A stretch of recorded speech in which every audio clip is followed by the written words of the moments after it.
We having some.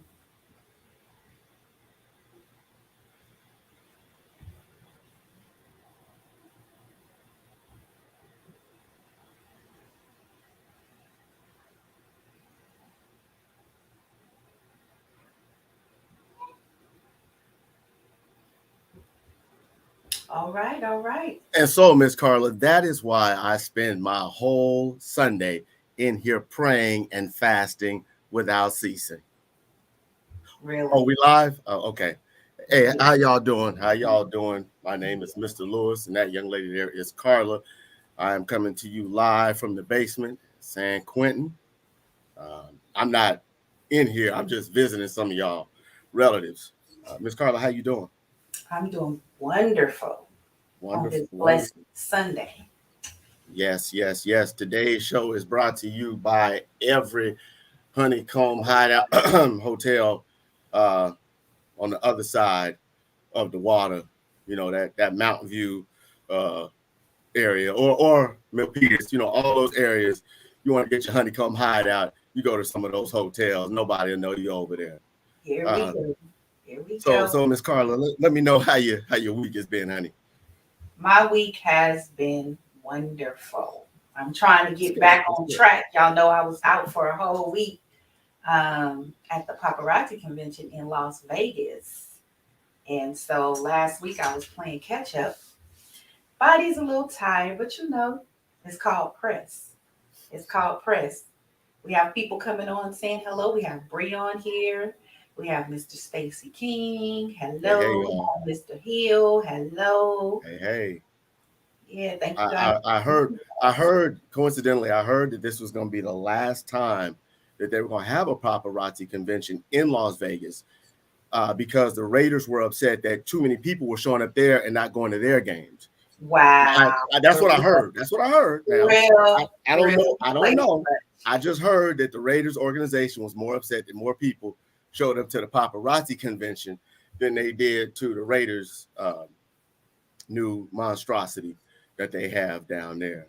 Oh my gosh. Mr. Hyra, how y'all doing? How's everybody joining Oh, on my oh, behalf? I appreciate y'all. Miss Deidre, I hope you're watching. Again, Mr. Hyra, hey, how you doing? I hope my good people from Foucher's Hudson Funeral Home are watching, hey, and you to all my family and friends. So how know was the what? But nah. You know why it's flooding down there, right? Because it ain't never flooded like that. in Vegas? Vegas. All that rain. You know why? It's because the Raiders is there. Now let me stop. Yeah, it's probably why. Let me leave the Raider That's, fans that's alone probably because I don't want that's nobody probably coming. why. But it'll flood around the stadium. But come January, it won't matter because won't nobody be around there anyway. Raider fans will be at home watching the playoffs without the Raiders being in there. But I know we didn't come to talk about that USFL team today. You know, Hey, you could tell Marshawn Lynch is a Raiders fan. Hell, he was getting drunk already before the season started. But hey, I'm not here to talk about the Raiders or they 12 fans they have. Um, you know, You are so funny. I had to. Leave the Raiders alone. Leave Matter them of alone. fact, I had to tell the people talk about the 12 or 300 fans that are at A's games. The reason that is because they all thought the Raiders were still there and they was trying to get an early start. So I had to remind them, hey, Raiders move. They in Vegas. You Go down are there with them. so crazy. Go be there with them. This is baseball. So Wow, you are so next homestand, we should have more fans. you are so funny. So did you make it to church today? But I'm not here to. Did you make it to church Yes, I today? did. Yes, I Wonderful. did. It was the first Wonderful. time that I had been to my church in quite a while, but I'm Well, I'm that's glad good. to I was glad to be in the service one more time. All right. All He right. didn't have to let me live. He didn't have to let me live, but I'm glad to be in the service Yeah, you need to one stay more time. close to the cross. Stay connected to the vine. You need to stay connected to the vine. Hey, if because if I be lifted up, then I'll draw all men unto him. So you're right. You are right. You're Oh right. You're right. God. You're right. Help You him, know. Lord. But Help see, I him. could have been in my kitchen eating pig feet and some hot sauce, but you got me here on a Sunday. Um, so what do you have me off my couch eating pig feet and hot sauce for today. Well, today, y'all know we usually come on Thursdays, right? But today we're doing a special edition of the conversation, which is inspired by Pastor Anthony L. Perkins. All right, we got to get a shout out to him. This show is inspired by him. So, did you tell everybody why we coming on Sundays? Why are we coming on? We might. I might make a movement to keep it on Sundays so that maybe we'll do it around 1:00 so that Raider fans have something to watch. Will you leave the Raider fans alone? They don't do nothing else on Sunday. They go to church and they don't watch football. I'm just trying to help them out. Leave the Raiders and the Raider fans alone. And I never come to their defense. Just leave them alone. Mm-hmm. Leave them alone. Just leave them alone. Okay. They ain't bothering nobody. They ain't bothering their team either. Oh my God. Here you go.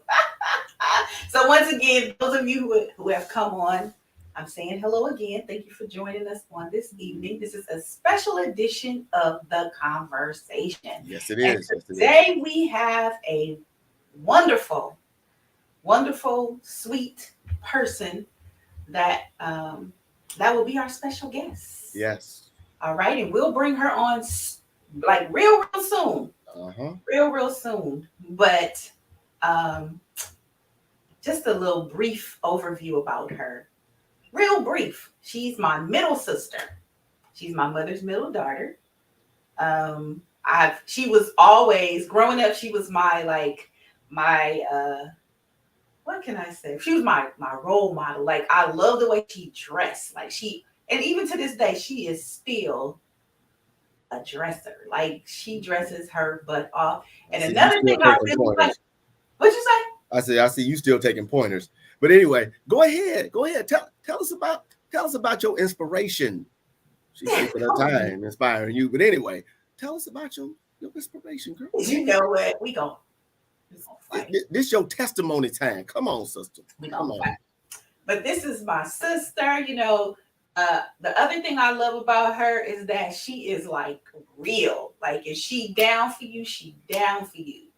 And I like that about her. She's from San Francisco. She likes to fight. Don't act like she down. That's San Francisco. That's what y'all do over there in the TL. What? We don't live in the TL. We don't live in the TL. You know what? That's what y'all do in the TL. Y'all like. I don't live in the TL. Oh, I'm sorry. I'm sorry. Don't have me come find you. I'm sorry. I know where you live. I'm sorry. I'm in my shed. Come on. In your heat shed. Come on back here. Come on. Come on back here. I got something for you. You are so funny. Yeah, we gonna get you. We gonna get you. Bring it. Bring it. You see what Bree said? Bring it. Yeah. Okay. I'm glad she can spell now. That's good. Oh. That's good. Children's Church did a lot for you.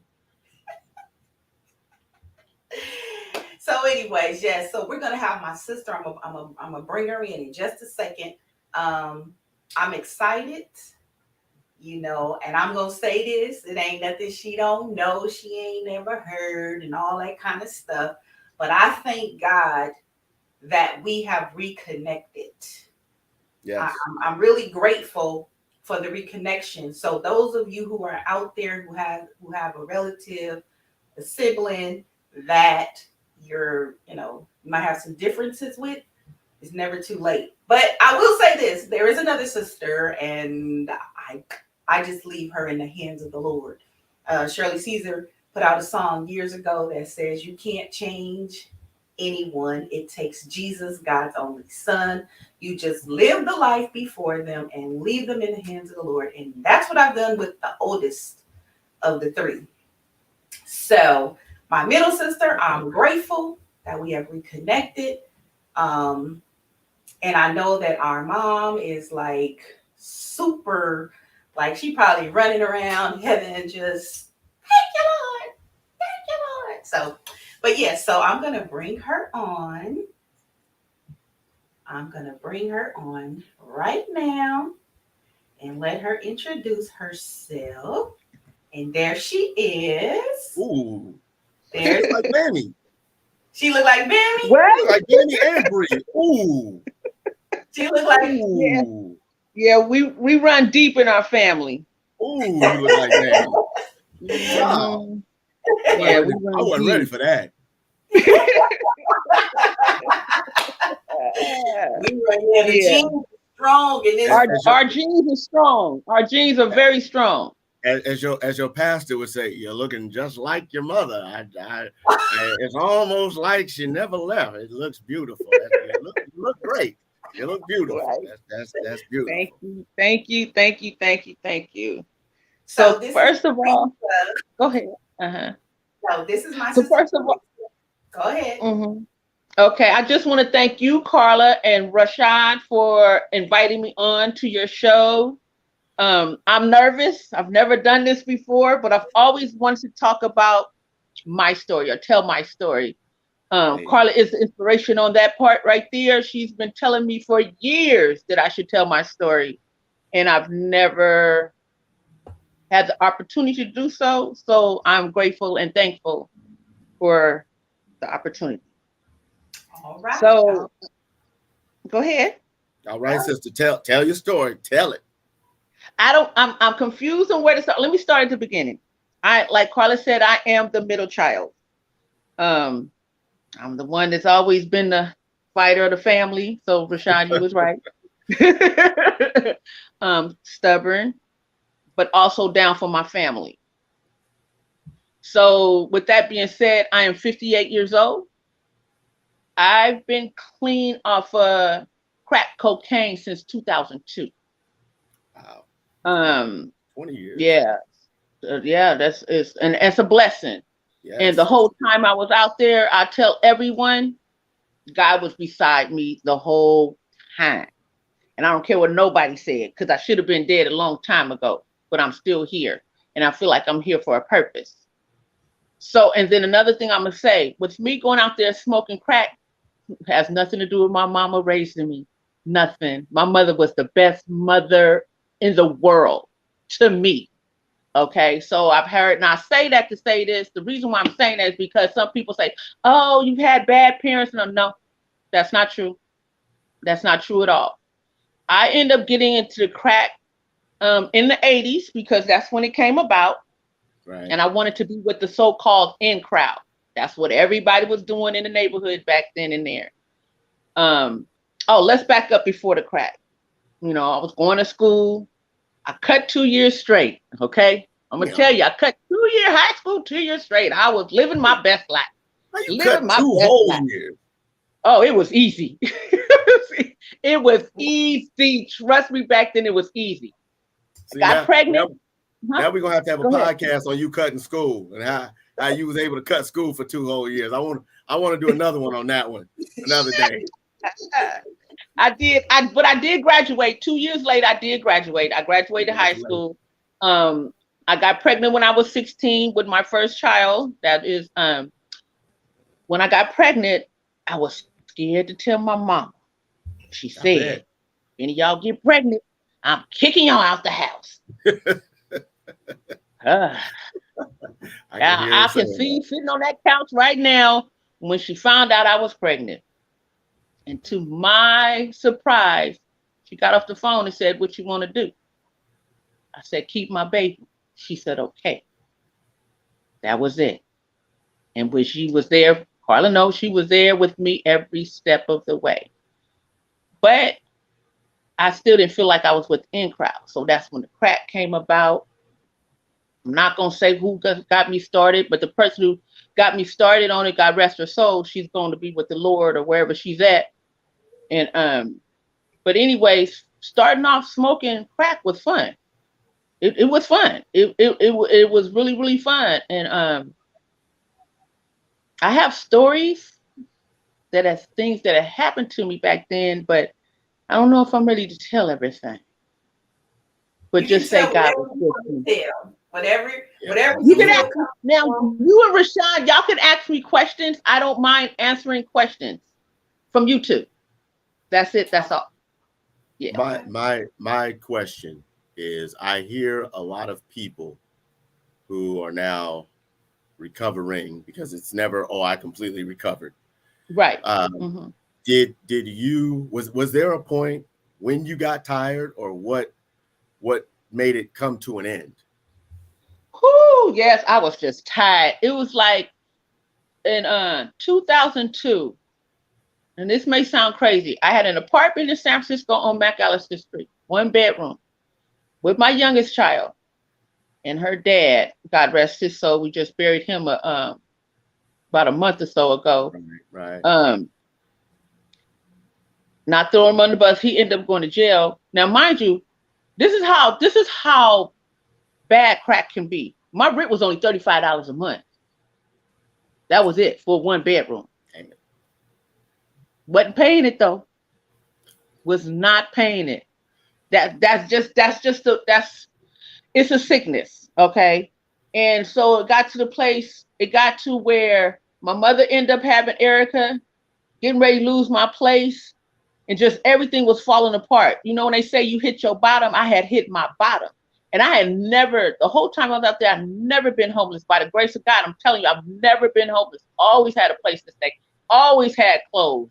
Always kept myself clean. That was nothing but God. And still, what my mama instilled in me was still in me. It was still there for me. And I was like, I ended up getting on my knees and I said, Lord, I don't know what to do. What am I supposed to do? You know, this is crazy. I'm getting ready to be homeless. I'm tired. I don't want to be homeless. I'm tired. I just want to get myself together. For me, you can't, when getting clean, you can't get clean for your children. You can't get clean for auntie, mama, sister. You have to want it within yourself. And 2002, I wanted for myself. I was just tired. It wasn't the same. It was just too much. It was just too much. And that was it. And so what happened was I called my mama. My mama called my older sister, but she was okay back then. That's a whole nother story. Anyway, and they helped me get into the program. So I went into detox, and then I went to Harbor Lights. That's a whole nother story. But in between, I've been raped 3 times. 3 times. I've been taken somewhere and dropped off in the city and didn't know where the heck I was. This is why I say God was with me.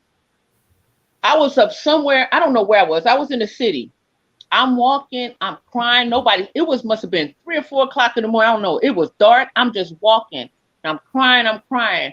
And as I'm walking, I see a light on in the house out the whole block. That was the only light on. And something said, knock on the door. And I knocked on the door.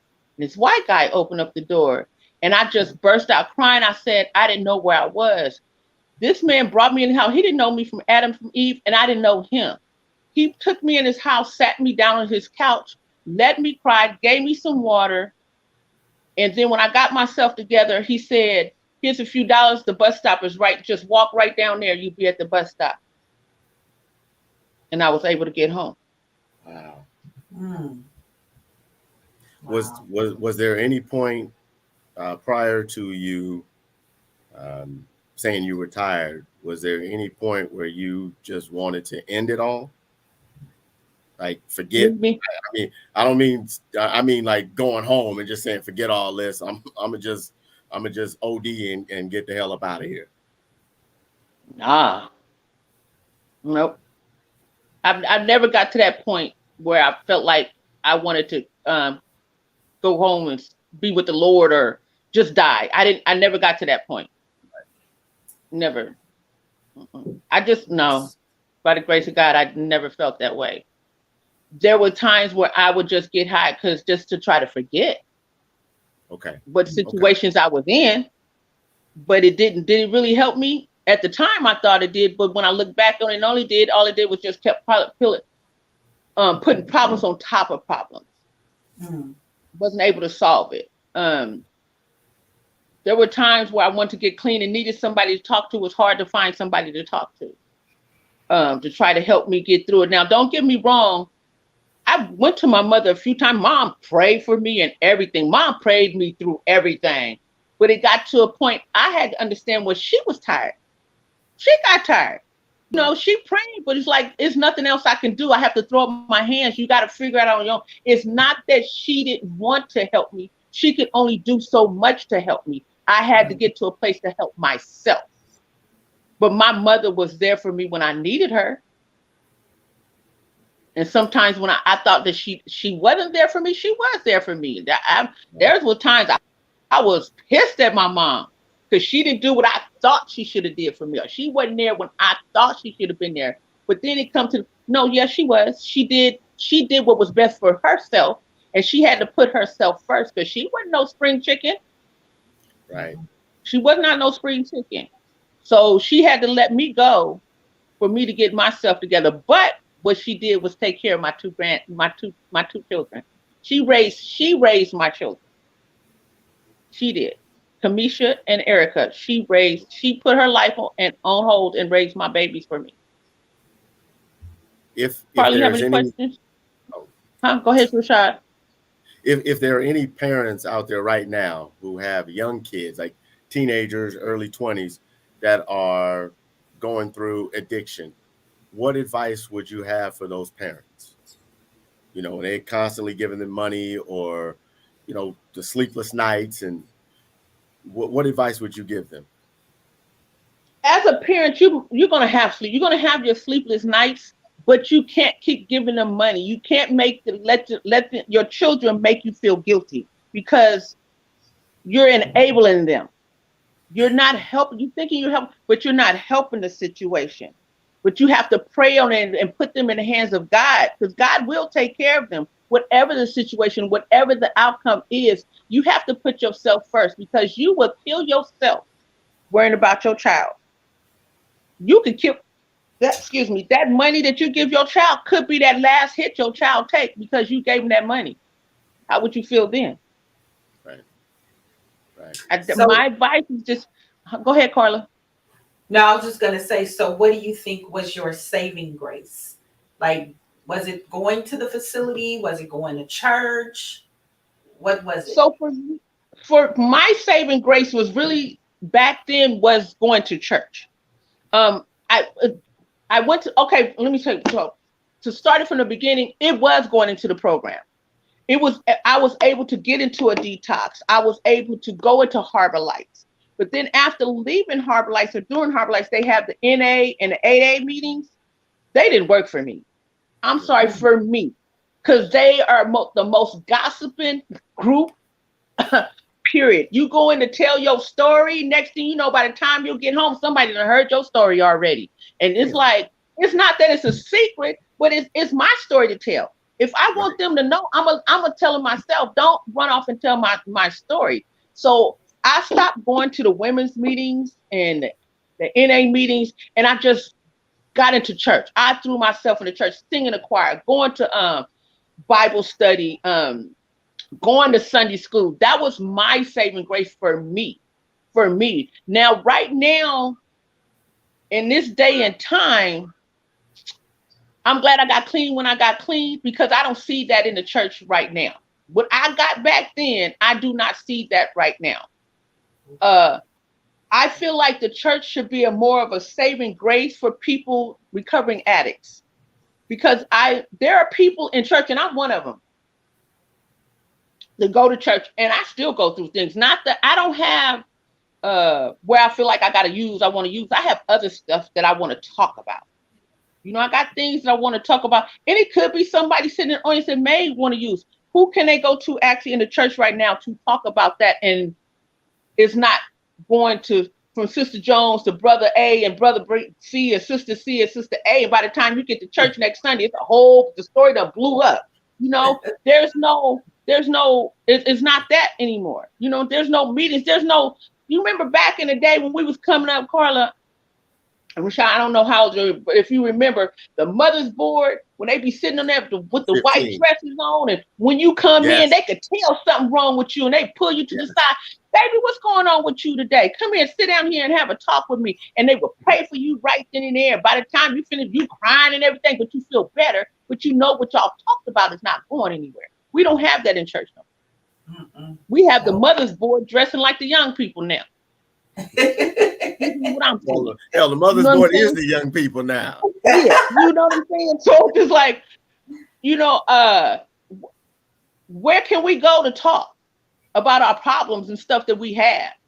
It's so many people that's in the church nowadays that are recovering but can't talk to nobody. Or you got somebody coming from the streets that's just trying to stay clean.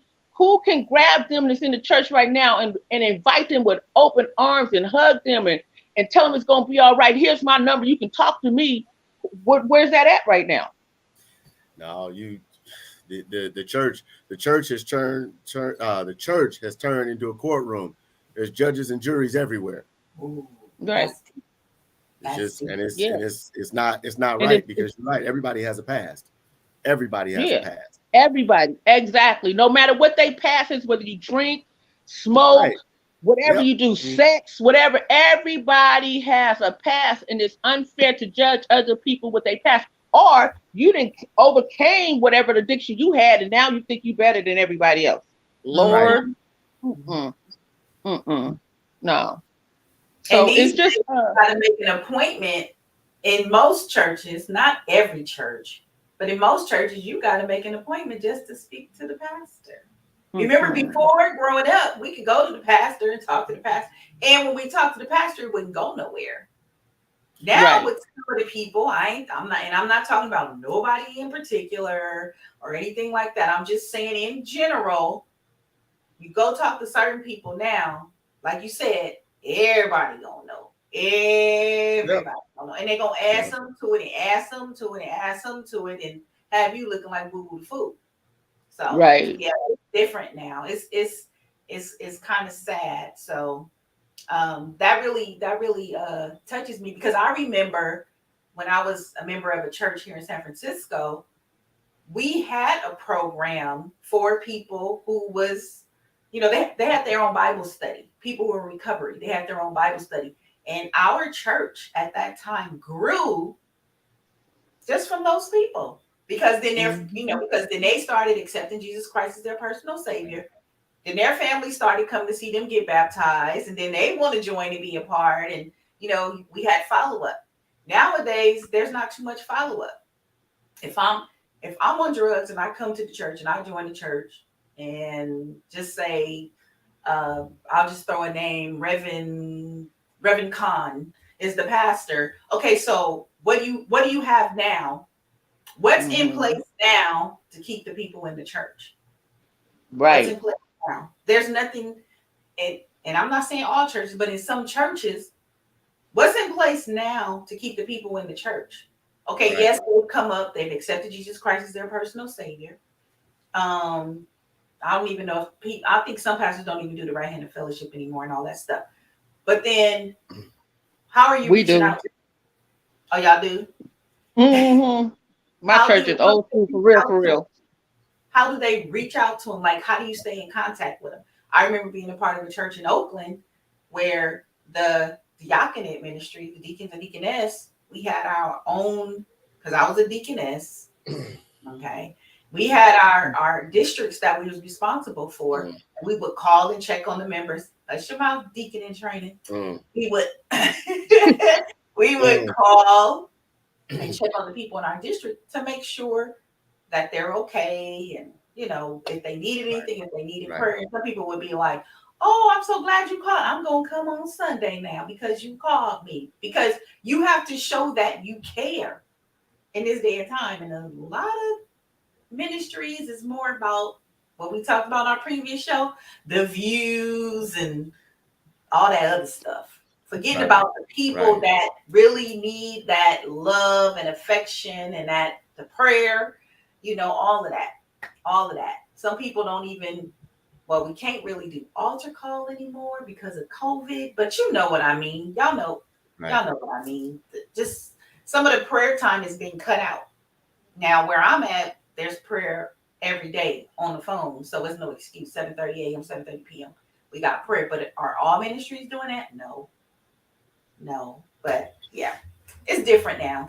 And Now, go ahead. now, Sister Teresa, let me ask you this question. Uh-huh.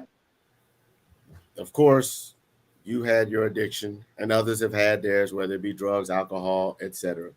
But there's always that one person that says, I can take this hit and I won't get hooked. For somebody who's watching right now that is thinking about taking that hit, explain to them why they cannot simply just take that hit and they won't get hooked, and what will happen once they get hooked. When you take that first hit, that hit is like a wow, like whoo. And then what happens after that? You're gonna continue to chase that hit. You're gonna continue to chase that hit that you got the first time, that wow feeling you got the first time, and you'll never get that, but you continue to chase it. You're running after, trying to chase it, and that's when it becomes an addiction, because it's just a continual thing. You cannot take one hit and think it's okay. I'm gonna tell you something. What happened with me the first time I took a hit? I'm gonna be honest. I'm gonna keep it 100, and I don't think I hit it right. Because the first time I took a hit, I'll never forget. I was at Hayes Valley Projects back in the day. I remember that. And I was like, this ain't nothing. I don't want this. I still went back to smoking my weed and put my little powder in my weed. Y'all tripping. Then what happened was, because like I said, I don't think I hit it right. One night I was with my friends. We was in Valencia Gardens. Old Valencia Gardens. I remember them old Valencia Gardens. Yeah. I got jumped in them. Okay, during my addiction. Oh yeah, I got jumped in them by about 4 girls. I fought them for about 10, 15 minutes before they got my money. But anyway, but that's Darling, you have to tell me about that. We don't have projects in Oakland, so you have to tell me about that. But anyway, so I'll go back to that one. Okay, so when I was sitting, I'll never forget. It's the girl that passed away, and this old man. It was a trip. They were smoking, and I was like, let me hit that, because they looked like they was having a good time over there, and that was it. And I advise don't try it. Please do not try it. Do not try it. It is not worth it. It's not. It's not worth it. That's all I'm gonna say. It's not worth it. Don't do it. Do not do it. And then plus, what they put in the drugs nowadays, you don't know what you're getting. That's why we have so many people, young people, in the streets of San Francisco who have lost their mind. They're homeless, but they done lost their minds because of what they put in the drugs nowadays. It's no, it's not worth it. And I don't know if y'all ever seen it. The homelessness is different from way back in the 80s and the 90s. Yes. These people is more, but these people are something is mentally wrong, and that's the drugs. It's the drugs. Wow. She said I didn't hit it right. Damn. No, I didn't. I couldn't have, because I didn't feel nothing. But when I hit that second time, oh yeah. Now when you did it that second time, did you know that you were hooked?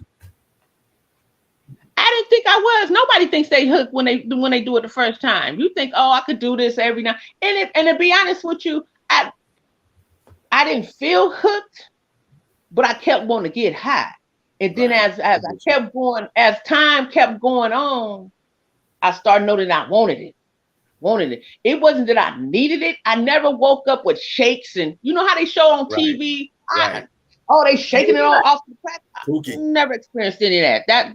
That's crap. I'm sorry. That's bull crap. Okay. And I'm sorry. I watch my language while I'm on here with y'all. Probably know I got a bad mouth. Do you see Mr. Lucas? Praise the Lord. I went to church today. You're not going to hear nothing come out of my mouth that ain't supposed to. Praise the Lord. Anything that I say, the Lord done told me to say it. Praise the Lord God. is still working on me. The Lord done told me to say it. I'm just doing the Lord's will. It's like a jungle sometimes. Makes me wonder how I'm going under. Pastor Chris would say, don't push me, because I am close to the edge. Did you just quote my pastor? Yes, ma'am, I did. I'm trying not to lose my head. I love me some Joe Smith. I don't make no bones about it. I love Joe. I love Pastor Smith. Oh Lord. Love him Oh to death. yeah, that's my pastor. That's my pastor. Every time he see me, how you doing, Shiloh? He said, that's my Undertaker friend. I said, wow. Oh yeah, Shiloh was at my church today. You had somebody pass away at the church?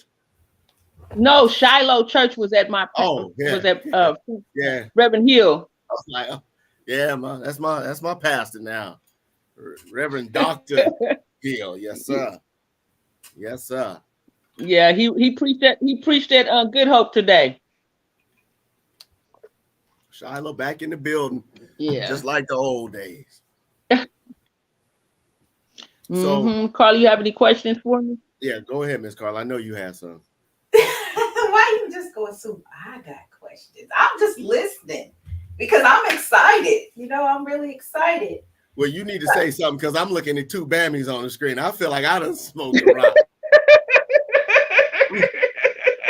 I mean, hell, I mean, I'm used to seeing you, Carla, but when Teresa came on, I was like, well, damn. Shit. Look, I'm over here doing like this. So go ahead, Bammy 1 and Bammy 2. So, if you had the opportunity to give back, what do you think it would be? Have you ever thought about giving back because of what you've been through and because of where you are now? Have you ever thought about or looked into giving back, whether it be connecting with a women's facility and encouraging other women, writing a book, doing a small film with me, you know, or something like that? Have you ever thought about, or just pray about it? You know, if you haven't thought about anything, but have you ever thought about, you know, something you could do to give back? Because that's what it's all about. You know, once we go through something, we're supposed to reach back and help other people, right? So have you ever thought about anything you could do to give back to either the community or something, a church?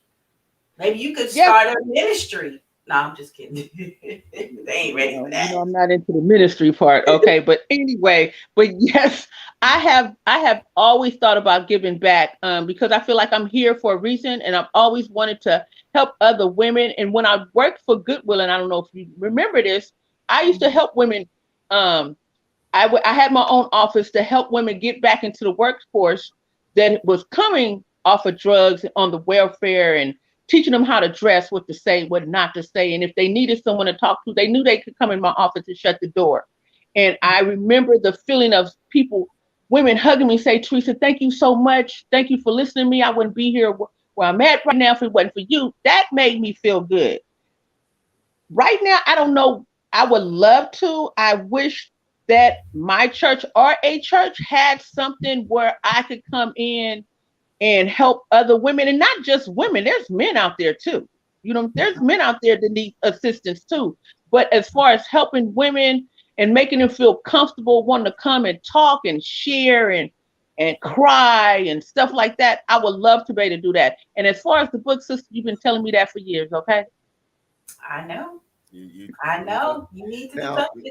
So y'all that's listening out there who are in church or whatever, you guys might want to, you know, look her up. If y'all have something for the women's ministry or ministry that reaches out to those who are, you know, who have an addiction, hey, look her up. She may be a blessing. You know, hey, you just never know. So, because my story, I just have to say this though, Carla, because my story is really, wait a minute, Michelle, let me just say this. My story is really, really deep.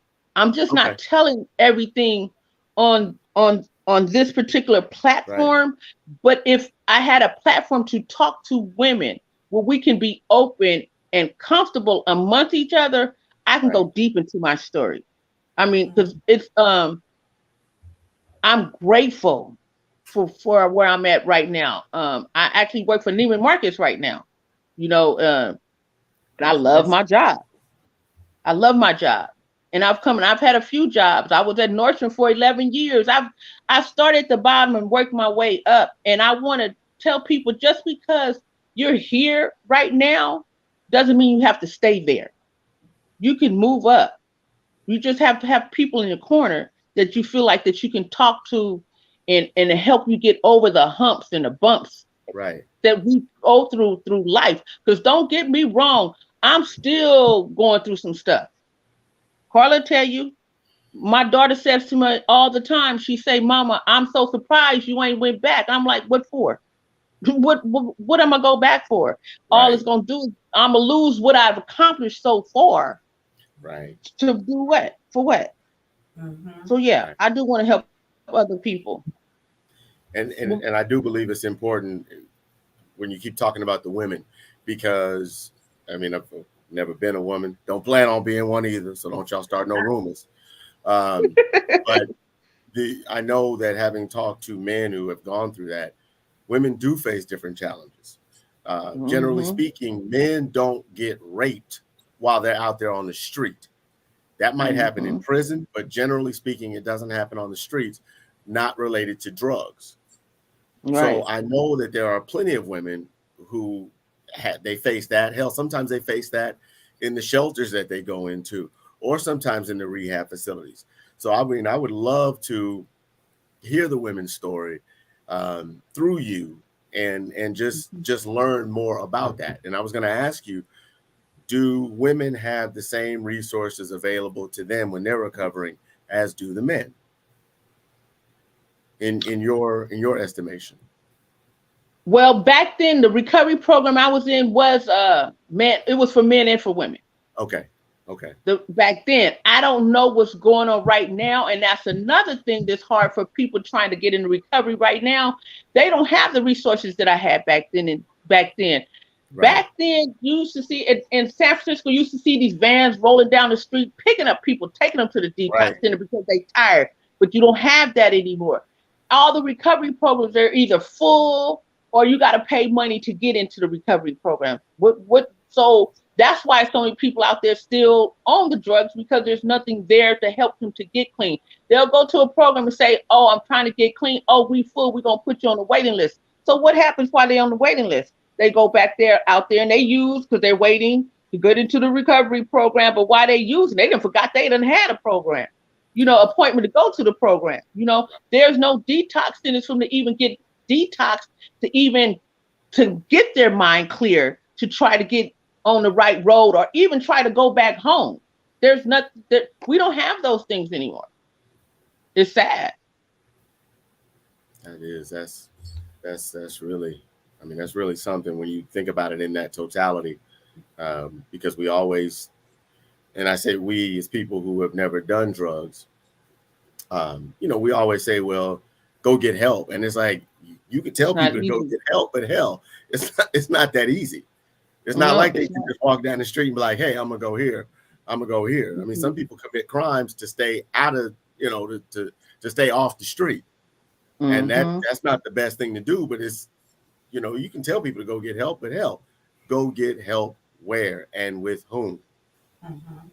It's funny you said that, because I remember one time me and my mother was having a conversation when I was still out there, and she was talking about, just go get clean. You can do it.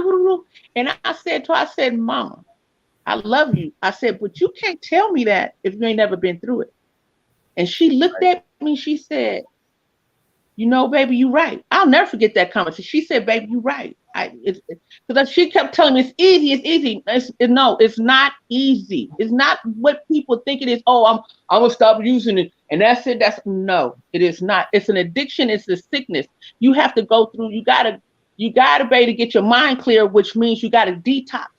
You gotta detox, and while you detoxing, you gotta eat. You gotta get your body back together, and then your mind becomes clear. Either you're gonna go and get some help, or you're gonna go back out there because you never was ready for it anyway. It's And not it's not easy. I will say that Mama was, just because I was on the end with her, she was ready to kill people over you. And I hope you don't mind me saying this, but I remember a time where we couldn't find you. And she was asking everybody in the neighborhood, have you seen my daughter? And they was like, no, we don't know where she is. I know y'all done see every day for a whole week. She asking everybody, have you seen? Have you seen? And they're like, no, no, no, no, no. And come to find out, you was right under our nose the entire time. Right next door. And that was the first time the people in the neighborhood that called my mama the church lady, that's the first time they heard and saw her cuss all of them out because they all lied to her because they knew where you were, but they lied to her and said, oh no, we don't know where she is. But the entire time you was right under our nose. And she was ready to go to, I will never forget that day because she was pissed. I bet.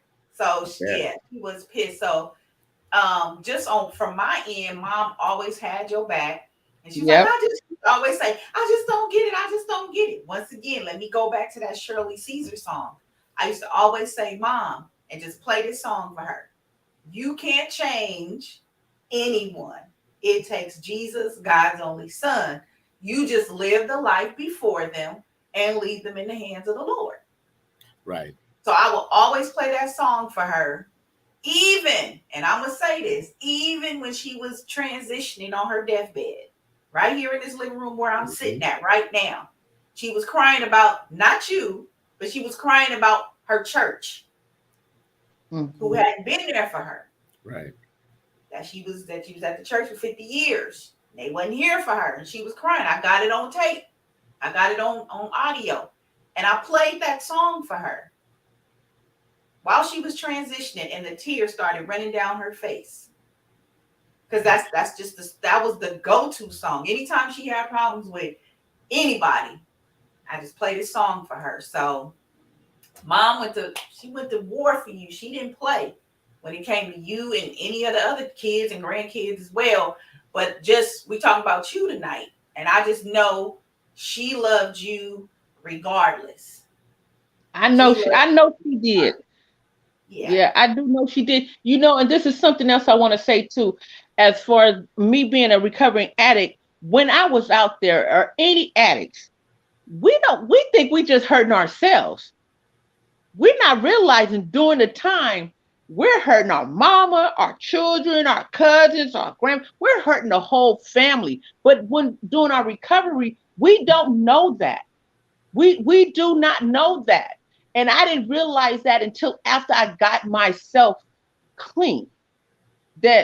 And then I'm gonna be honest with you, still it took me a minute, I think a few years after I got clean, that I realized I didn't just hurt myself, I hurt my whole family, my children, and on a different level. On a different level, I hurt. And I had to get up in front of I didn't have to, but I'll never forget, Carla. I don't know if you remember my mama's birthday party that time, and I got in front of the whole church and apologized to her and to everyone for everything that I put them through. But it was a lot. It was a lot. And I'm still learning. And yeah. Now question for you. You mentioned apologizing and coming to grips with everything that you've done. Do you believe that that's some reason why some folks won't submit, like they are tired, but they don't want to come home because they know they're going to have to face those demons and apologize to the people that they did wrong? You know what? Yeah, that plays a big part because you got to sit down and admit that I was wrong and know that you hurt your mother or your dad or your children. Right. That's hard. That's hard. That's something you have to fix within yourself and be able to go apologize. That's very deep. It's very deep. It's not easy, but for me it wasn't easy, but it wasn't hard either because I knew I was wrong. Okay. And I knew my mom and Carla and my children loved me. I knew that for a fact. I knew that they loved me. And then, like for Carla, now to be honest with you, I didn't know Carla looked up to me before I started using. I didn't know Carla looked up to me. I thought Carla was just mean. just a mean little sister. Hell, she is. She just didn't like me. she just didn't like me. And no matter what, she just did. And come to find out, and Mama told me this, Carla. She said, "You hurt Carla." I said, "What you talking about? I didn't hurt her. I didn't take nothing of it. What you talking about?" She said, "No." She said, "Carla looked up to you when she was a little girl. Carla looked up to you, and I had no idea." And that's what I'm saying.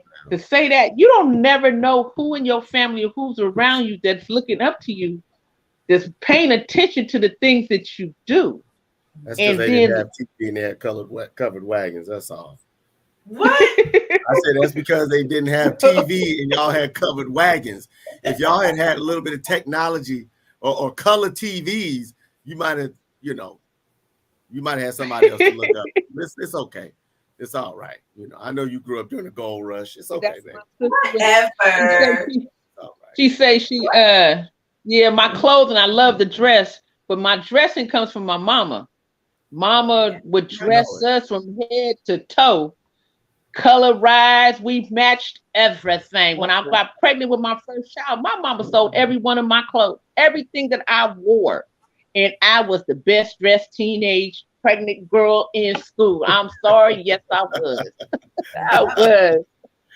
But I just seen at the bottom, somebody was saying that they cut off. Somebody said that they cut all the funding for the detox center. Yeah. Yep. They cut all that funding out. Yeah. They closed all the detox centers, cut the funding.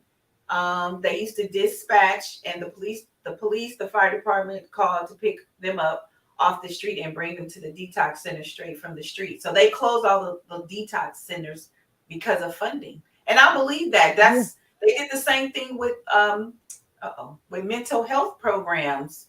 So that's why there's a lot of people that's walking up to people and punching them for no reason on the street.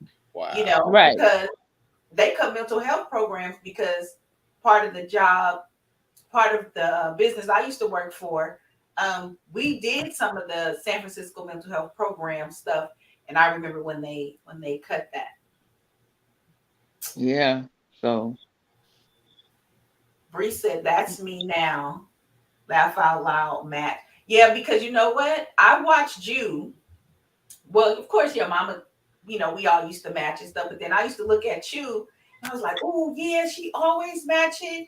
I don't know if you remember, you had those like space glasses and all that. I remember all of that. The that was my punk rock dress in years. The bright colors. Yeah. The matching jellies. And I used to be like, ooh. So then growing up, of course, I wore a uniform every day to school, but when we had free dress, I'll match it.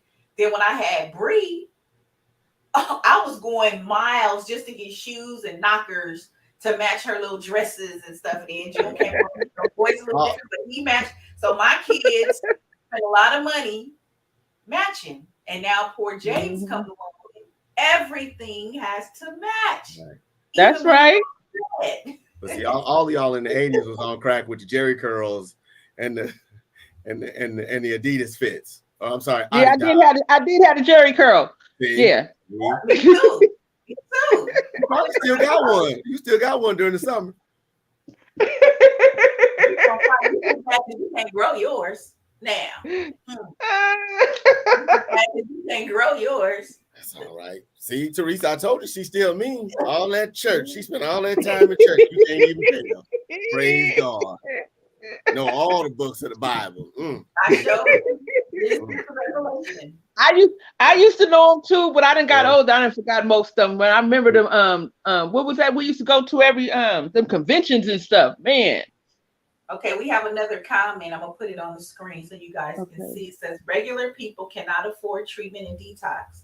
It's hard to get into them, and they cost so much. Yep. Only people with money can get in. Even affordable centers aren't truly affordable. That is so true. So that true, is true. It's so sad. It's just because when I went away, it's never going to go away. Yeah, because when I went in recovery, it was free. It was free, And then once we got in there, and I think I was in there for 6 months, and I started working. They got me a job at the front desk, and I had to pay a little bit of that, which was fine. Excuse me, which was fine. You know what I'm saying? Right. For that, because that's getting me back ready for real life to be able to pay rent and stuff like that. But it used to be a time you could get in these programs for free, and I'm glad whoever said that, because if you're on the streets and you homeless, where you supposed to get money from to get to recovery? Absolutely. How do that work? How do that make sense? As your mama once said, where they do that at? Right. Right. Yeah. Everything else they spend. I look at and I'm not trying to down nobody, but I'm just saying what I'm saying and what I see in San Francisco. They spend all that money converting lanes for the buses, Absolutely. lanes for bikes, Listen. lanes for just doing dumb stuff, putting trees out, but you can't invest in the people that's laying here on the street. I got a problem with that. You know, it's so funny you say that, because during our pandemic, during the height of it, the owner of the funeral home, Mrs. Fouché, would rarely come to the funeral home because she didn't want to be around a lot of people. One particular day she came out there and we were getting ready for a service, and she would park in the back or in the front on the side. She came outside and she stood out on Telegraph and she said, what just happened to our street? Because it was when they had completed that bike lane. Mm-hmm. You can't pull up in front of Fouché's and park anymore. Nope. You can't pull up in front of anywhere on Telegraph and park, because they have those little white cone divider things and the bike lanes. They have put so much money, not just on Telegraph, but even as you go down further and on Broadway, they've put so much money into the city and into the streets that when you go around the corner to the left or the right, anywhere in Oakland, in any major city, you see nothing but homeless encampments. Mm-hmm. And when they try to clean it up, they just go somewhere else to a side street. Like International now, but for those of us who grew up in Oakland, that's E14. But on E14, they're like, oh, we cleaned all that up. No, you didn't. They just moved down the street. They're on 85th and on 84th and on the side. Mm-hmm. You didn't really clean it up. You just took it off of the main drag. Yeah. It's gonna come back though. It's like roaches. You can pick up all the roaches and throw them outside and say, I don't have roaches anymore. Yeah, okay. You don't have them today. When you wake up in the morning, those roaches are gonna get back in that house. I promise you, they're gonna be back in your house. Mm-hmm. And we spent all this money, and they're talking about the people on the street. They need help. They need this. Well, then help them. Literally. But on that note, isn't it funny how when COVID hit, they was able to get all the homeless off the street? Right. It was a ghost town. The street. Yeah, it was a ghost town. There was no homeless people everywhere. On the street. Everywhere was a ghost town. Isn't that crazy? And then I think about too, why aren't they building all these high rises and supposed to be affordable houses? How come you're not building new shelters? The shelters they have in San Francisco been there since when? The 70s? Them shelters, right? Yeah, they have. Old as Methuselah, okay? That's what Mama used to say. Old as Methuselah. They have. Why y'all not build? If y'all build new shelters, then y'all can give some of them people who need jobs to run the shelter. Because a lot of people that's homeless know how to cook. Put them in there, clean them up. Yes, they do. Let them make a few dollars. You know what I'm saying? There are things that can be done that they're not doing. You're so worried about making money and talking about the homeless, but what are y'all actually doing for the homeless? Right. And the people with drugs, what are y'all actually doing? Some things just got to make sense. I don't understand it. Yeah. It's confusing. I know last year before last, they had talked about converting the old jail in Oakland, North County, because it's connected to the courthouse. Mm-hmm. And there's an area where it's connected, but the air conditioning and the heat is connected in both buildings. There's just one central unit. It goes through both buildings. They were literally talking about putting the homeless in the old jails and closing the door at night and like closing the cell and trying to pass it off as a hotel. And it's like, what the hell is that going to do? Now you just put them in a free jail. You just put them in a free jail. Like that's not. Yeah, you taking them off the street, but hell, you just basically put them in an old jail. Mhm. That won't help. That will not help. You can't rotate people and tell them you got to spend the night outside, but now you can come back in. You can't do that. We have No. to have places where these people can stay, and they have to have the Yeah. security because people are still killing people in homeless encampments. Yeah, That's happening exactly. a lot. Yeah. I still read the newspaper. That's the only old thing about me. I read the newspaper every No, day. really? I didn't know you knew how to read. I'm so proud. You finally graduated from that. Yeah, Teresa taught me. Well, Oh, you know, I tried to get you to help me, Carla, but you know, you went to McAteer, so you can't help I nobody. did not go to no Oh, back. not back in tears.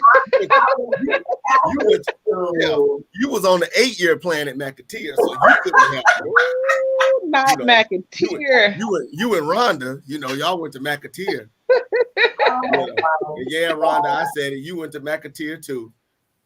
So you know, somebody had to help me read. You couldn't. Oh, well, I think Oh, I'm you sorry. No, I'm sorry. you didn't graduate from Dewey on time. I I'm guess. sorry. You went to Balboa. My bad. You went to to Bath. Dewey. Who went to Dewey? You. I drove past Dewey. I didn't go to Dewey. I ain't go to Dewey. Oh my Dewey, God. aka Tennyson. And yeah, I said it. Yep, I said Y'all Dewey, funny. aka Tennyson. Now, that's shout out to my Monarchs watching. SJU. Shout out to St. John Ursuline High School for girls. We're only talking about high schools that are still open. Oh. Yeah, I went there. Wow. I went there. High schools that are still open. Yeah. Wow. Yeah. But it's you know it's okay. Wow. It's okay. You know, you got your education. Now, did they write your diploma on paper or did they just write it on crayon and say you graduated?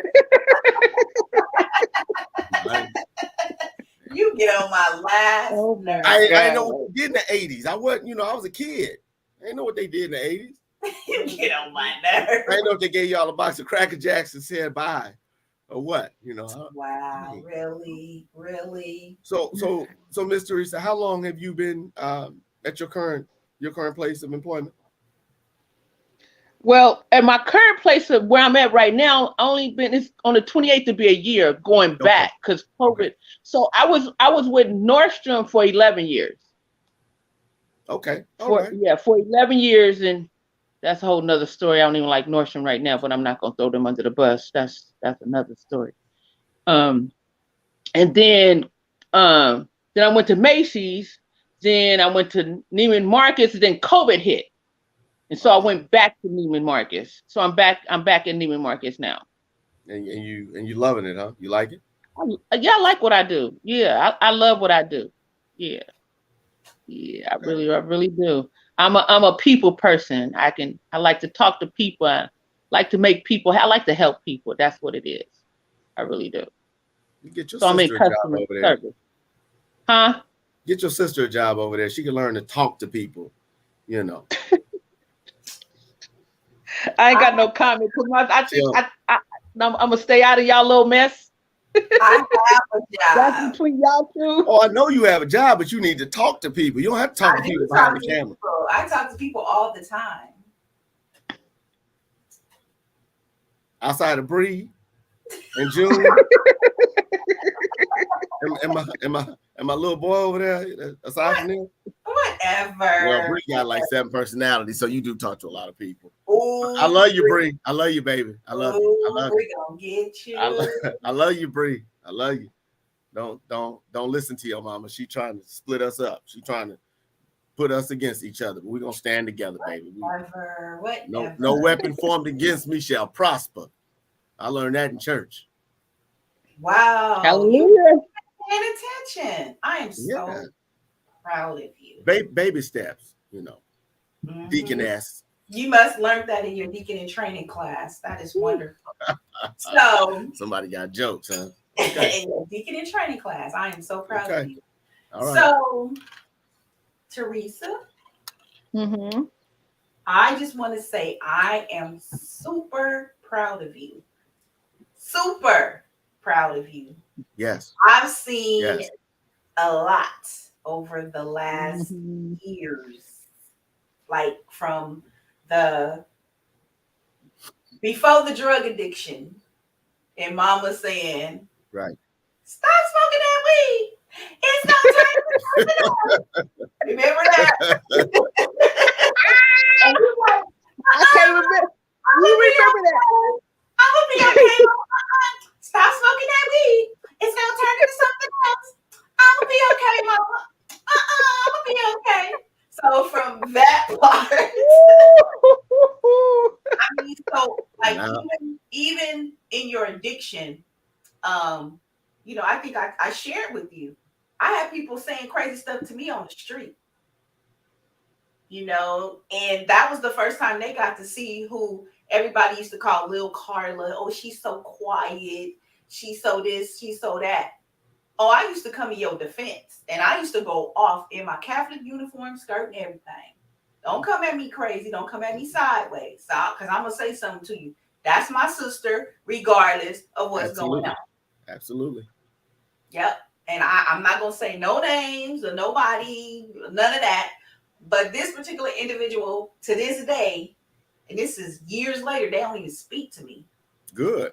Because when I tell you I lit into them right outside because of something they said to me, I'll never forget that. So just know, even from all through all of that, I know we had our years where we didn't speak to each other and all that, but I still had your back regardless. Yep. Somebody say something crazy, and I know you had my back because I remember a particular incident where everybody had to show up. I know you remember that. Bree on here, she remember that. Oh yeah, I remember that. Woo, yes. Yeah. Everybody showed up. So we don't play. We don't No. play. We do not play. No, But listen. I can bear witness to that. If you mess with Carla, you got to mess with a whole hell of a lot of other people. And I'm telling y'all now, it ain't what you want. Just don't. It ain't what you want. It ain't what you want. But I have to say this, Carla, because I really appreciate you, and you're so right. We've had our big differences. We've done had our fallouts and everything like that. But right now, I am so grateful that you are in my life. You just do not know. I tell everybody that's my little sister. I love her to death, and there ain't nobody say or do anything to my little sister, and I won't beat it. And she may be in her 50. That's still my little sister. I don't care, and I will with some behind her. But I love you, Bree Jr., my little great nephew. I love you to death. You said it right. Your great grandson looking like your mama. You said it right. Whatever. You right. I meant nephew. No, I don't have no grandchildren. Looking like your mama. You said it right. I don't have no grandchildren. I'm not a grandmama yet. Not yet. But I love you. I love you. I really, really do. So much. I'm so grateful for everything you've done for mama, because you really put your life on hold. She did. Everything on hold, your job, everything on hold. And you did everything for mama. Everything. That there were times I should have been there, and I can't go back and change things, but I'm grateful for you being there. You being there. Because if it wasn't for you, we don't know what would have happened. But I love you so much for that. And it means everything to you, my sister, and I love you. I love you too. But the Lord had to deal with me in all of that. And it took a couple of my preacher friends who when they said the same thing to me, then I knew that what I was feeling came from God, because what they said to me was, God equipped you to do that. Right. Maybe you, Teresa, couldn't handle what I had to deal with mom. You couldn't handle that. You couldn't handle, because I can't see mom punching you and you not punching her back. I can't see that. Because she used to, I wouldn't have punched her back, but yeah, I get what you're saying. It was the dementia, and because it would catch you off guard, so God showed me that, Carly, you were equipped to do this. Even with the name calling, you little black bee and you big black bee, and You Yeah. ain't my daughter, and you know, everybody is not built to be a caregiver of somebody who has dementia. I'm gonna say that No, they're again for not. the people that's in the back. Right. Everybody is not equipped to take care of somebody that has dementia. You have to have patience. Was there times where I wanted to scream? Absolutely yes. Was there a time when I wanted to go stand in the middle of Turk Street and let the cars just run over me? Oh yes, there was a time when Yeah. I wanted to do that. Rasan knows Yeah. because it was a lot. It Yeah. was a lot. You know, and then even in her final moments, I think the most hurtful part, and I'm gonna get through this. I ain't gonna cry. The most hurtful part at the end was because I was always good at healing her sores on her body. You know, I get that the stuff that the nurses brought here, that didn't work. I had my own remedy. I was teaching them how to take care of my mom. Right. And you go back and do this for somebody else.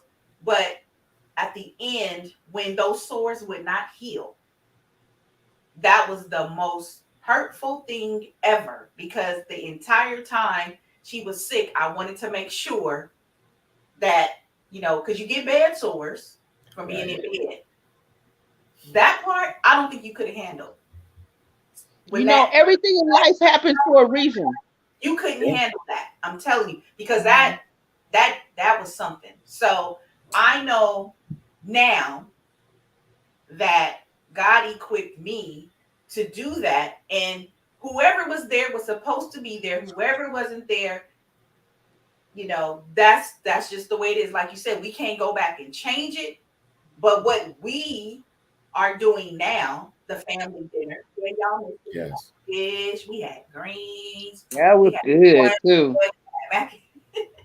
You know, just the getting reconnected, even after mom's passing. I know mom's looking down and she is just like, yes. Yep. Yes. Absolutely. So, you know, everything happens for a reason. And, you know, hey, whatever you need, we got you. We ain't got much over here, you know. We don't work, you know. But To the two of you, I will say, you know, when we talk about in relationships, like male, female, we talk about people being equally yoked. Well, right now, you two are equally yoked, and you're going to remain equally yoked because you guys have that foundation of the Lord. And so there's nothing that's going to separate you two now. There's absolutely nothing. No. There is absolutely nothing that is going to separate you two. And truth be told, there was really nothing that separated you two. It just put a little bit of distance in terms of, okay, I'm doing my thing, she's doing her thing. But you guys were kind of always there for one another, but it took this to just solidify it. And now it's tight, and it's tight like glue. It's tight like glue. We do have a comment from Deidre. She says, thank you for being brave and coming on here, sharing part of your story with us. Your warm spirit will help many women in the years to come when you find what God wants you to do with your story. Hugs and prayers.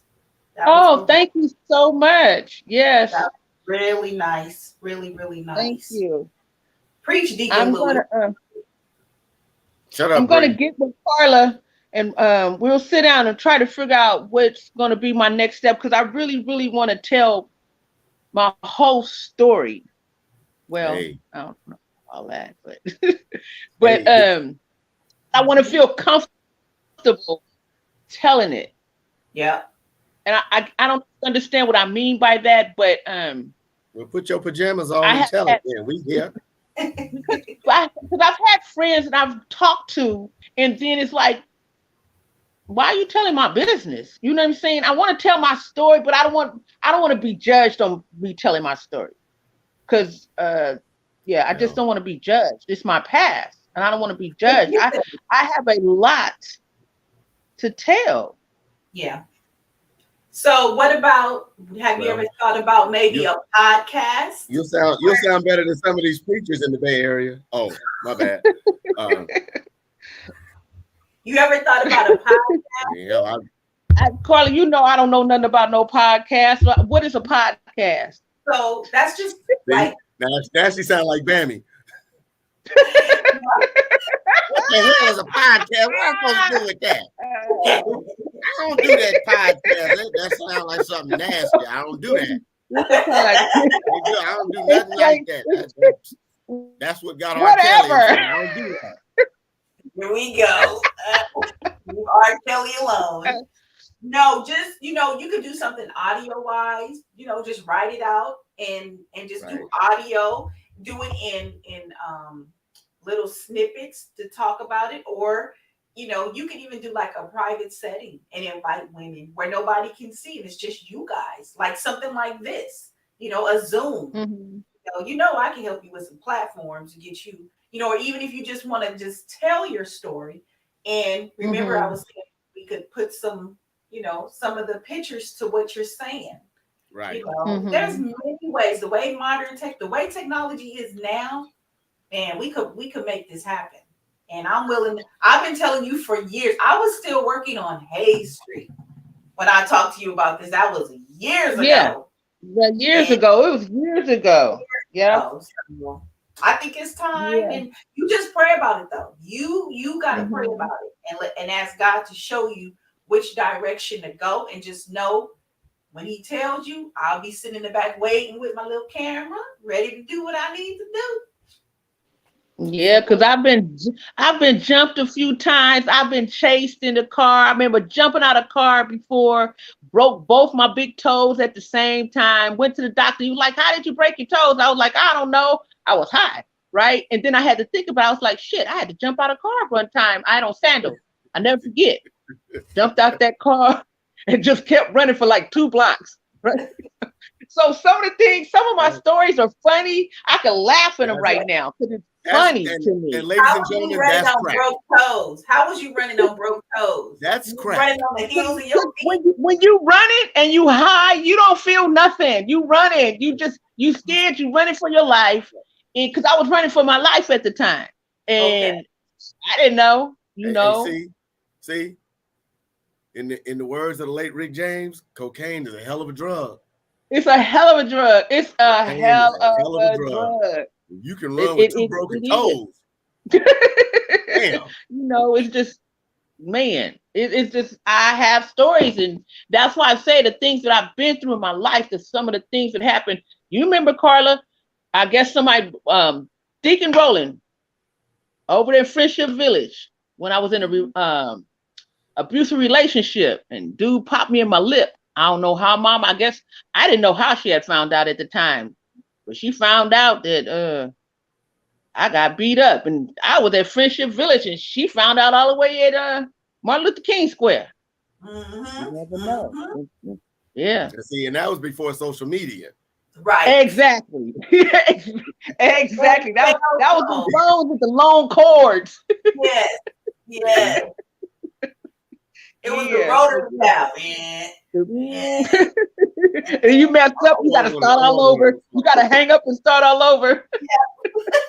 Damn. Yeah, I remember those. Well, hey, look, that was when everybody was 415. Remember, it wasn't right. 925. Everybody was 415. Yep.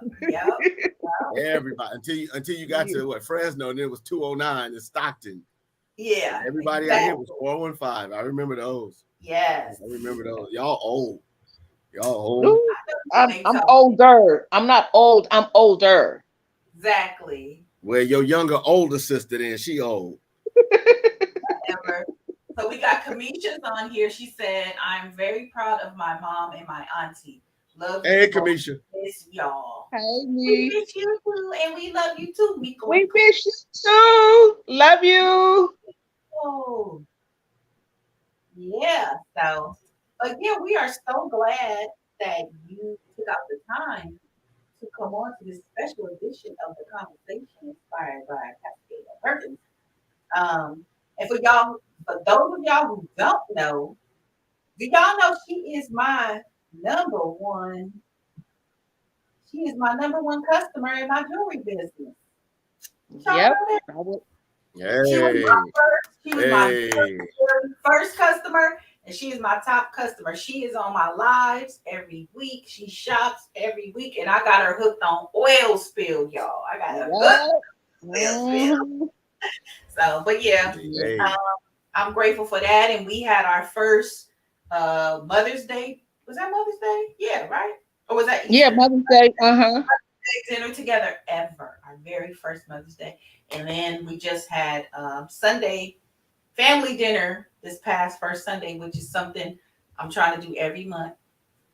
Is have family dinner every week. I mean, not every week, every first Sunday, just to come together and eat and laugh and, all that good stuff. So I'm looking forward to it. And then we are traveling together Yeah. the first time ever. Well, I don't want to say first time ever because we did go to Arkansas before. Yeah, But we don't count that. back in 1956. Yeah, we don't count that as adults. Back in 1956. as a adult, Whatever. right. We always talking trash. We will be going on vacation together. So you guys gonna be seeing pictures and video and I'm gonna try to get her to zip line, but she probably ain't gonna want to do that. She ain't Nope. ready. I'm afraid of heights. Not gonna happen. Not gonna happen. No. It's Nah. not that. See, I'm better heights too. ain't that ironic? What? She'll do something and have her running on two broke toes, but she won't zip line. I'll try this, but I ain't doing that. Damn. How times change, boy. How times change. That's a good thing, though. Nope, not that's doing that. That's a good thing. But I really do appreciate you coming on with us today. This was great. This was absolutely great. We didn't know what to expect, but this was great. Yes. And I could talk to you 4 or 5 more times and just listen to your story, because I know you have more, and I would encourage you to continue to tell your story. Don't be ashamed and don't be worried about what people gonna say, because guess what? One thing I learned is that people gonna talk regardless, and that's why I have finally developed, and my best friend will tell you, I don't care attitude, and I'll say it like that. Where'd you get that from? That's good. I'm glad. You know I'm glad you got you're that. saying that. I don't care attitude now about any, because like you said, we all have a past of something. We Right. do. We all have a past, and if I ever shared some of my stuff from the past, y'all be like, what? I'm trying to get that same attitude that you got. I'm trying to get that attitude. You know what you saying there, Carla? That's Mama used to say. Mama used to say, baby, do not worry about people talking about you. Start worrying when they stop talking about you. Right. Exactly. So you can brought that back into my, yeah. Yeah. And, Okay. and if you really are, if you're going to get the podcast or whatever, and you really are just worried about what people have to say, just get some fake Facebook views. I mean, Here we go with that. Oh, my bad. You're not preaching. No, I'm sorry. If you was preaching, I would tell you to get fake Facebook views. I'm gonna say this. If y'all want to do a part 2 where I could go a little bit deeper, I'm willing to do that. I feel okay to do that, to do a little bit more, because my stuff is so long. It would take a while. I was out there for what's that, 12 years? That's a long time. It's like bad preaching. If we can sit there and listen to that, we can listen to you, because I'm pretty sure yours is far more exciting and lovely. It's beautiful. It's really awe-inspiring. And if anybody has like a group and they want me to come talk, I don't mind doing that either. I don't mind helping other women out there. Okay, I'm her agent. I gotta run a background on you. Yeah, go through Carla. You gotta go through Carla. If you want to get to me, go through my sister. I gotta make sure y'all legit. And on a semi serious note, some of y'all see people and you think they have a lot of stuff and they got a nice job and a nice car, a nice house, family, etc. Please understand that if you don't know them, you don't know what they've been through. Yeah. You really don't know what they've been through. So don't be envious of somebody and say, man, I wish I had what they had. You don't know what they had to go through to get where they are. Mhm. Some people literally have gone through hell and back and hell and back and hell and back, and they're in hell again right now, or they're just getting back on their feet. Do not be so envious. You may really not want to walk in the shoes that they have walked in. Mhm. Exactly. Now, And may not want to walk in. You couldn't walk in the shoes that somebody Absolutely else walk in. couldn't. You can't. You you No, you there's no. you couldn't. You couldn't. So, Mm-mm. right. Miss Carla, No. any words from you?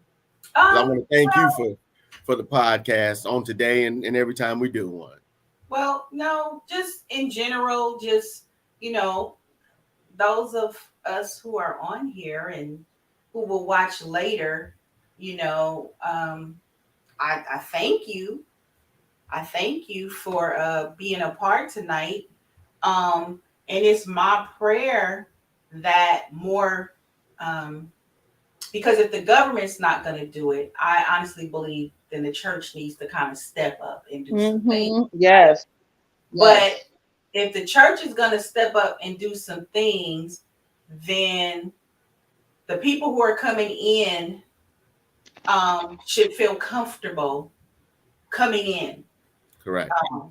They should not feel as if, let's see, I'm into it. They should not come in and feel like they're not wanted. Right. And if you are in leadership, and I ain't judging nobody because I can't judge nobody, but I'm just saying what I'm saying because this is the conversation between us. So I can say it right now because I can say it because I got the mic. But if you are in leadership, it's very important that you carry yourself in a certain manner and not do certain things because you never know who's watching.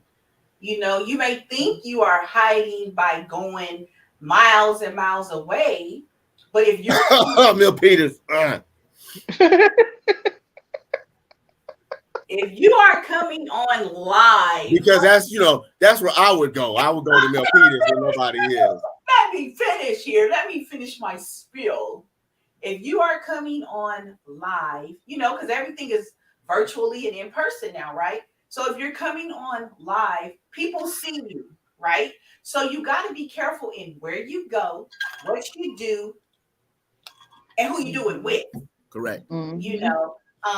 Because sometimes you can mess it up for your own ministry. Your ministry's not growing because what? Correct. Because maybe I see Pastor Lou John down at the motel with Pastor Season's, whatever. You know what I'm saying? You know what I'm saying? So yeah, people just got to be careful in doing what they do because you can cause some things to happen. I think the focus really needs to kind of like change. And I thought during the pandemic, things would change. This was an opportunity to make some things happen, but it seemed like things are getting worse in the church. You know what I mean? Now, don't get me wrong. I'm at church every single Sunday. I'm at church filming behind the camera every single Sunday. And I help tons of ministries as well. But I believe the focus needs to shift back to where it needs to be. And that's helping the people in the community and not, being so self-centered on other things. Like, okay, yes, you have a life too. I have a life too. But when it comes to the ministry, we gotta, I'm not a pastor. I ain't a pastor's wife. I ain't nothing like that. But I just have a heart for the people. And I was listening to you when you said if your addiction was now, you couldn't turn to the church for help. And that bothers me. That bothers me. That bothers me a lot. That bothers me a whole ton of a lot because, like I said, I have a passion for the people. So is the reason why a lot of people still outside because of what's going on the inside, or do the inside people on the inside need to get out more on the outside to let these people on the outside know that we really care about them? But how can some of the people on the inside tell the people on the outside how to live or what to do when they doing some jacked up stuff? You know what I'm saying? So it's rough. And I guess all we can do is pray, continue to pray for those who are out there who are in their addiction. I think in this neighborhood, well, not directly in the neighborhood, but there was one guy, I haven't seen him in a while. But he used to ring my doorbell like 1 o'clock in the morning. And this was when I lived upstairs. So this was like 1995. He used to ring my doorbell because there was a place next door to me that had drugs or whatever. He used to ring my doorbell at 1 in the morning. I used to throw batteries at him. I ain't gonna kid you. Because he would wake up, you waking up my kids. You waking up my daughter. I used to throw batteries at him off the window. Like, didn't I tell you not to ring this bell? Do you know? I haven't seen him this year, so I'm just wondering. I hope he's okay. But last year, I saw him still out there. Mind you, he was on drugs in the 90s, and he's still out there. Like I said, I haven't seen him, so I don't know if he's passed away. I don't know, because he's been beat up so bad to where he's in a wheelchair now. So he probably hit his ass upside the head with a battery and killed him. I did not. You hit him in the head with a battery, and he probably gone to be with the Lord. So when you get to heaven, you're going to get to the gates. There's going to be a man with a D-cell battery sticking out his head. And he's going to look at you. I'm saying, no. I would tell him all the time, don't ring my doorbell. And he would just hold it. Ooh, hot water. I tell you. Hot water. Just like a Giants fan, throwing batteries at people. That's what they used to do at Candlestick. That's what y'all used to do at Candlestick. Y'all used to throw batteries at people. That's why Candlestick ain't there now. You have no sense.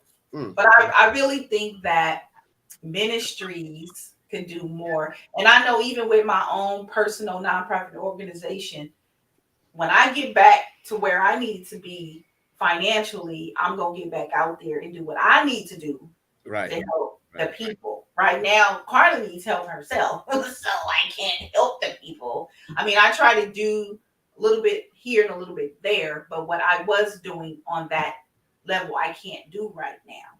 Right. But I'm going to get back out there and start, handing out and doing what I can. And who knows what may happen after that. But, churches need to step up and do a little bit more. Not all, some churches are doing stuff, but we need to get up and do more for the people in the community and help them out, because the government is not going to do it. Instead of chasing and doing whatever's going on, you need to focus on the people in your community a little bit more. Yep. Late night Denny's runs, boy. You get hungry in the middle of the night, got to get you some food. Yeah. Yeah. Just focus. Yep. Focus. Leave these young women alone and just do what you need to do. Room 112, where the players dwell. Yes, sir. Yes, sir. My God, today. Well, on that note, I'm just gonna say though, just for the people that's in the churches on here, just don't judge everybody. Correct. Don't be judgmental. You know what I'm saying? Don't look at people's past and use that against them. Just open up your arms and show some love. I'm reading what's up there. Christy. Somebody hating. Told you I ain't in no he shed. I'm in San Quentin. It's a he shed. in the boiler room. You are funny. Yeah. Judging people and all that. I remember, and I'm just gonna say this because there was a young lady at Mama's church that that used to come to the church when we was growing up there. She got out there in her addiction, but she knew to come back to church. Like when it's planted in you, you never forget your foundation. Exactly. She came back to the church and rejoined, right? Do you know what the ladies did to her? They took her downstairs to the closet, to the clothes that they had downstairs, and said, "Find you something better to wear. You can't come No. back." No. And she never came back. And when I tell you, Mama was pissed. Mama was no. pissed. You don't do that. Yes. You don't do that. No, And you don't do that. She has since passed away. So guess whose blood? That blood is on their hands because of what you did to this young lady. That wasn't cool. But Mama was so pissed that they did that to her. Took her downstairs. Oh, you can't wear that here. You gotta go through these clothes. And you know, downstairs in the old choir room where it's all dusty. That old nasty stuff up in there that's been there since 1960 something. Come on now. But yeah, so when was this? You gotta open up your arms to the women that come to the church and make them feel welcome. If they come in with a shirt skirt, don't judge them. You open up your arms, you talk to them, and if you want to give them clothes, that ain't the time or the place. You sit down and you conversate with them because the Bible does say come as you are. So maybe that's all that person had when they came to church. You know what I'm saying? They trying to get to where they trying to get something. Right. Huh? How long ago was that, Carla?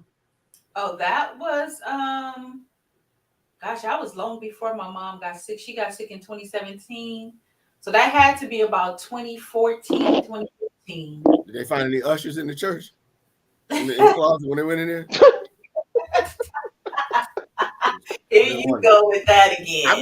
I'm just wondering if they found some ushers in the closet. Ushers. Oh my God. Oh, that's right. God. Come as you are. That's exactly what I said. That's what the Lord says. And some people, when they first come to church, especially when they first getting clean, that's all they may have. Whatever they have on, all that they have at that time. And that's when you bring them into the church, you teach them the words, you help them to grow, and then you will start seeing a change in them. But you can't just bring them in. They come in, they trying to get something. You look at them, oh my God, you see her? No, that's not what you're supposed to do. You know, this pastor told this story, this quote joke, if you will, in church one Sunday, and he said this man walked in and he looked real disheveled, and he had sandals on, he had some beat up sweats, his hair was all messed up. He came and sat in the back of the church one Sunday, the first Sunday of the month. Nobody said anything to him. He came back again the next week. Nobody said anything to him, looking the same way. He came back the third week, looking the same way. Nobody said anything to him. And so he went back outside, sitting on the stairs. And a man that looked similar to him, sandals, disheveled hair, walked up to him and put his hand on his shoulder and asked him what was wrong. And he said, you know, they told me to come to the church for prayer and for refuge. I've come here 3 Sundays in a row and nobody said anything to me. Man told him to stand up. He stood up. He wiped the tears away from his face. And he said, don't feel bad. This is my Father's house and nobody says anything to me either. Wow. So, you know, you don't know who people are. You don't know their story. I mean, there are people who have said that somebody said hi to them and that stopped them from killing themselves because they didn't think anybody cared, gave a damn. And the person just said, hello, how are you doing? And it instantly stopped them and said, you know what? This person does see me. You know, we kind of thought my man was weird when he made that story, that he wrote that book, Invisible Man. But there are a lot of people walking around who feel invisible. They are hiding in plain sight. And it's not because they want to. It's because everybody looks down upon them. You know, and I mean, there's some disheveled people who have money. They just don't care to dress up. They don't care to maintain a certain stature. They throw on what they throw on, and that's it. And it amazes me because we still do that, and we still do it in church, and it's sad. You know, people come in the doors of the church. I mean, hell, we all gonna get wheeled out of one day, so you might as well say hi to everybody while you can, because if you gonna get wheeled out of one on a church truck one day. So That is anything true. else, Miss Carla? No, that is it. I'm so excited. So excited. So excited.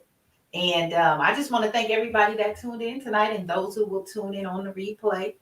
I know there's some church happening somewhere tonight.